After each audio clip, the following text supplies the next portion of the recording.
Welcome to EICMA 2025, the mecca of all motorcycle shows. Let's get right into it and let's see what are the newest things in adventure in the off-road world that we're gonna expect for the next few years.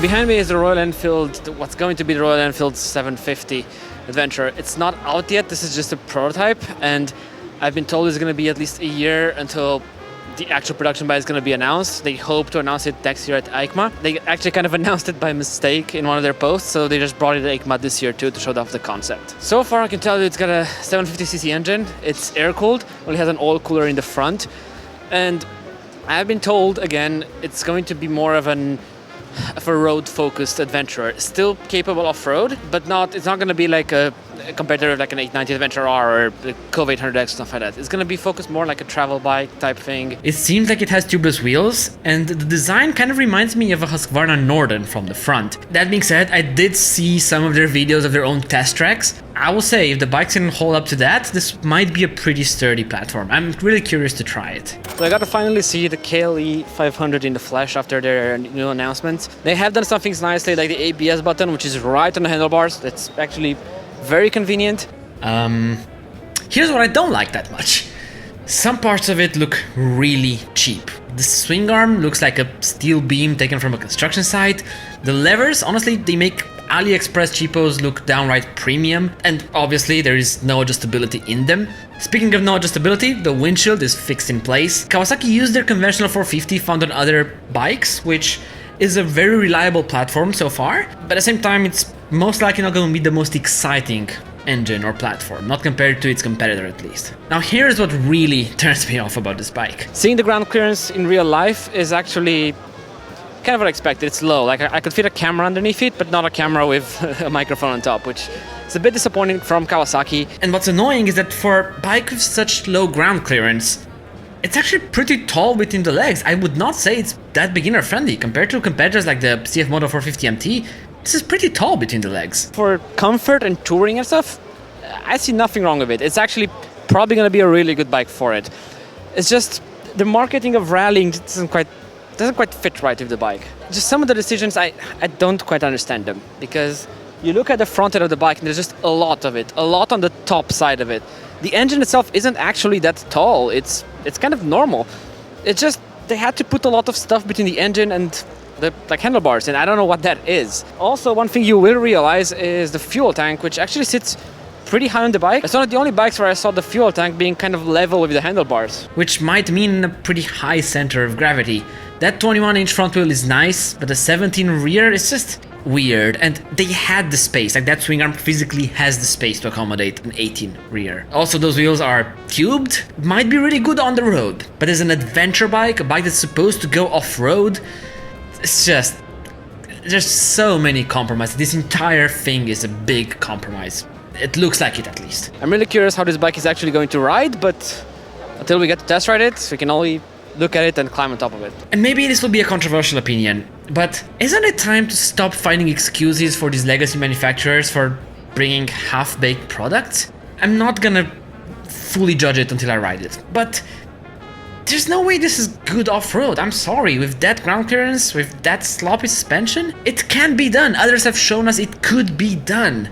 You can have all of these nice things on a bike and have it perform well on the street and off the street. Them waving the Japanese flag, I don't think it should be enough. I think they should genuinely make a good bike that looks, at least even on paper, it looks comparable to others. For my preferences, you probably notice it, I'm really not a fan of this bike. I'd love to take it to the KTM stand, but this year KTM, Husqvarna and GasGas are not present, and unfortunately there is Fantic. I get it if there are financial issues and the issues of production their bikes, but yeah, would have been nice to see them. The Honda Transalp got an e-clutch. Anyway, the CFMORO 1000 MTX was initially teased to have an inline 3-cylinder engine, and that's just not the case, and I'm kinda glad they went the way they did. Essentially, it looks the same as the old 800 MTX, but the engine is a higher capacity one, so it kind of looks like the engine coming from a KTM 990 Duke, which is not a bad thing, because this new power plant will develop 111 horsepower. It seems like CFMORO just put everything they could on this. So it has KYB suspension front and rear, fully adjustable, and it looks sick. It looks like a massive upgrade over the old UN suspension. You also get the top mounted steering dampener. We get Brembo brakes. The low slung fuel tanks are still there with a massive 22.5 liter capacity. And here's the cool part. Dry weight for this bike is 199 kilos. That is just 1 kilo more than the 800 NTX. You get more power, allegedly way better suspension, better brakes. You get better everything for just 1 kilo. That is honestly amazing. And it looks like CFMOTO, okay, they built the value midweight, which was the MTX, the 800. Now they just went on to build the best midweight adventure bike. And honestly, I think this could give the KTM 890R a real run for its money. Moto Morini showed us the Kanguro 300, which is a 300cc liquid-cooled dual sport making 34 horsepower. It looks pretty thin and ready to take on the off-road trails. It's got a proper 1821 wheel setup. The standard version is 145 kilos and 153 for the rally, which is quite a lot. Look, it looks like a pretty basic bike, but one that could compete with the 300L for beginner bike crowns, but maybe one that would offer some better street manners. We'll have to see when the test rides come out, of course. I'm at a BMW booth where they just announced the F450 GS. On one hand, design-wise, I'm kind of glad it looks like it looked in the prototype last year. I honestly love how it looks. 178 kilos wet weight is also a really good number, especially in this sort of A2 light adventure bike category. And the engine has a 48 horsepower twin. This is the most BMW could get while still keeping within the A2 regulation, so it's honestly a pretty potent power unit. The ground clearance seems to be there. It's approachable enough in terms of like seat height. You get some nice things like standard heated grips, and it comes with all the BMW tech you can expect, well, except cruise control, but you do get a big and bright dashboard. As an option, you'll have an easy ride clutch available, which basically removes the need for you to use a clutch. You still have the lever. It kind of works like a recluse centrifugal clutch in a way. Now, this BMW will be manufactured in India by TVS, and the price, I was actually a bit surprised, because depending on options, it will revolve around 8,000 euros. The base model starts at 7.6 thousand. So it seems like it ticks all the boxes, right? Well, first of all, that price is really good, but they do offer a lot of options. I'm assuming those options are not exactly going to be cheap, so expect that price to go up quite a bit for stuff like better wheels and just more of these modes. But there are some bad things about it. First, the windshield is non-adjustable, which bit of an oversight if you ask me. The bike is pretty thin. That being said, when I sat on it, the middle part felt a bit slippery. Like, you know when you try to grab the mid of the bike with your knees? This one was either a bit low or a bit slippery. I'm not sure exactly. Obviously, you would have to ride it to know for sure. I just thought the ergonomics were a bit weird in that side. Other than that, it seems pretty comfortable. Just sitting on it and standing on the foot pegs, it looks pretty comfy. Also, suspension travels 180 millimeters, which is a bit on the low end for an off-road bike, but I guess this is not that much of an off-road bike. And here comes the ugly.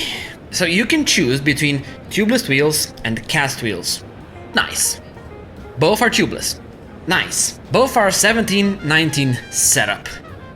That is not nice. I don't get it why BMW didn't give us a proper 1821 setup, because if they did that, this would honestly be one of the best. It would be such an easy recommendation. I get that some people don't need it, but for those who don't need it, they could get the cast wheels. That's what they're for. For us though, who like going off-road, who like going over obstacles, an 1821 wheel setup is just so much better. You have so much more tire options, easier to clear over obstacles and stuff like that. I don't know why for the spoked wheels they didn't just do that. And it's a bit of a shame, because otherwise the bike looked pretty nice. It's just not the off-roader I would have wanted. But maybe I wanted a bit too much. Yamaha showcased the World Raid a few weeks ago on the internet, but now we managed to see it in the flesh. And I have to say, this is my favorite Tenere by far. For some purists, they might not like it because it adds electronics, it adds a lot of things that, you know, the purists will not like. It's got many of the electronics that I always wished the Tenere had, including cruise control. Finally, it was about time. A 6-axis IMU allows for lean-sensitive electronics. There's still some things that I'm not so sure about. For example, the suspension looks really good. It's 46 millimeters if I remember. So the KYB setup should be pretty nice. But at the same time, the wheels are not exactly tubeless on it either. So that's one step they still didn't take up to this day. It does have a built-in steering dampener though. This is nice. And the fuel capacity is like 23 or 24 liters. I'll bring the specs exactly, which is great. Except the weight is, it's still pretty hefty, right? And the 23 or 24 liters brings in a par with something like my CFMORO MTX or even 890R, and the weight is still there. And from what I've seen, the fuel tanks are still sitting pretty up high, which it might make for a top-heavy motorcycle. I mean, the Tenere has always been a bit top-heavy, but this might be even top-heavier. Other than that, though, I think they brought a lot of updates that I do really like on this World Raid. Aprilia did have a stand, but unfortunately there is no baby Tuareg that has been announced. It's a bit of a shame because now they have a sport model, a naked model, both based on the same 450cc platform, their twin platform, but still no Tuareg. And I think when they release that bike, it has huge potential. I just hope it's not going to be a disappointment. Ducati teased the Desert X, and we only got a sneak preview of it here, as the official announcement will be a few months down the line. They did work on the suspension, and apparently they replaced the rear PDS setup with a new linkage setup, which should be interesting. Now the bike will still have the same V2 engine, developing 110 horsepower. They said they made it lighter and only 206 kilos wet weight. Except it's Ducati wet weight, which is weight with stuff like coolant and oil in it, but with an empty tank of gas. So realistically speaking, 206 kilos, yeah, that's not light. Like, that's not light at all. It's with all the fuel added on board, this might be quite a hefty machine still, despite their weight reduction claims. The Ducati 450 Enduro is their Enduro version of the already existing 450 MX motocross bike. This will be road legal. They said they're gonna have the same top-of-the-line electronics they have on their motocross offering, with obviously slightly different engine tuning. The engine was specifically tuned for Enduro, so the 6-speed gearbox, also the chassis has all the necessary feature for the Enduro. It will be available in 2026, so actually we don't have to wait for that long for it. Honestly, this looks kind of awesome. Pricing, you know, it's gonna be a Ducati pricing. It's not gonna be cheap, it's not gonna be a budget offering, but up close, this motorcycle looks very high quality, and it is probably the best looking dirt bike out there, just bar none. Ducati showcased their new 250 MX, which they ran in the Italian Championship before. We should be getting this bike sometimes next year. We don't know many details about it yet, but it's good to see Ducati being serious about the off-road sector and them diversifying into other cubic capacities. Beta brought in a new 350cc two-stroke model. Now, this was announced a bit before, but I finally got to see it with my eyes. Ultimately, the chassis and things are the same. This is the successor for their 300cc two-stroke, and for now it's only going to be in motocross trim. But I'm hoping that maybe we'll see it in enduro bike trim at some point in the future. They didn't say anything about it, but it would be pretty nice. KOVE released two new dirt bikes, their 250 Enduro and 450 Enduro. Currently, if you want something a bit more performance, the 250 or 450 factor, you kind of have to go for something like KTM or Honda or whatever, but these are all more premium bikes and with a premium price. KOVE could change that, assuming these bikes deliver on their promises. So the 450 Euro 5 has 47 horsepower, in a homologated version, but in a de-restricted version it comes in at 60 horsepower. That is really solid. The 250 comes in with 33 horsepower, but I will say that Euro 5 exhaust on the 450 looks like a two-stroke pipe. It's just the weirdest pipe I've ever seen on a four-stroke. Suspension is full travel with 310mm up front and 290 in the rear.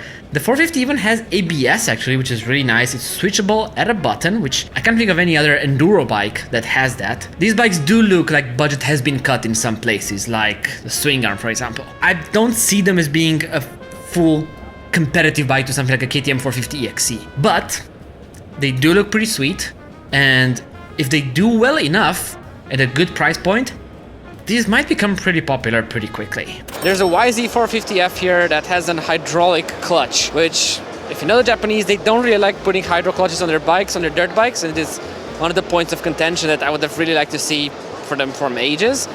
And while I don't care much about motocross, I think this might mean that we could see these hydraulic clutches come on their enduro machines, or maybe a YZ250X or WRs or other bikes like that. Yamaha showcased an electric motocross bike concept that is going to be competing in the upcoming FIM electric motocross class.